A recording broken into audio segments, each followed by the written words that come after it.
அதே மாதிரி வந்து கடன் மட்டுமல்ல, இந்த இழப்புகள் எந்தெந்த வகையில் இழப்பு அதை நாங்கள் சரி பண்ணுவோம்னு சொல்லியிருக்காங்க.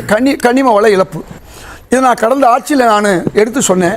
டாஸ்மாக் எப்படி 5000 கோடி நமக்கு வந்தது, இன்றைக்கி 30-40,000 கோடி வர்ற மாதிரி டாஸ்மாக் மாதிரி கனிம வளத்தை கவர்மெண்ட்டே எடுத்து செய்யும்போது வேலைவாய்ப்பும் கிடைக்கும், அரசுக்கு வந்து 10,000 கோடி கிடைக்கும் சொன்னேன். அந்த 5 வருஷம் செய்யலை, அதை நாங்கள் செய்ய போகிறோம்னு இவங்க ஒரு முயற்சி எடுத்திருக்காங்க.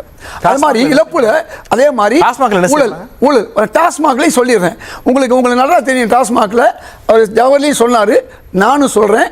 இன்றைக்கு எத்தனை கிட்டத்தட்ட 1200 கோடி வருஷத்துக்கு அது தவறாக போயிருக்கு. அந்த பணத்தை நாங்கள் எடுத்துக்குவோங்கிறாங்க, ஒரு மாதம் கொண்டு வரும், அதை கொண்டு வரணும்னு சொல்கிறாங்க. ரைட், இனி செய்வாங்க, செய்கிறது தான் அவங்க பேசிகிட்டு இருக்காங்க. இன்றைக்கி என்ன இந்த வெள்ளை அறிக்கை மூலமாக நாங்கள் என்ன செய்ய போகிறோம்னு சொல்கிறாங்க.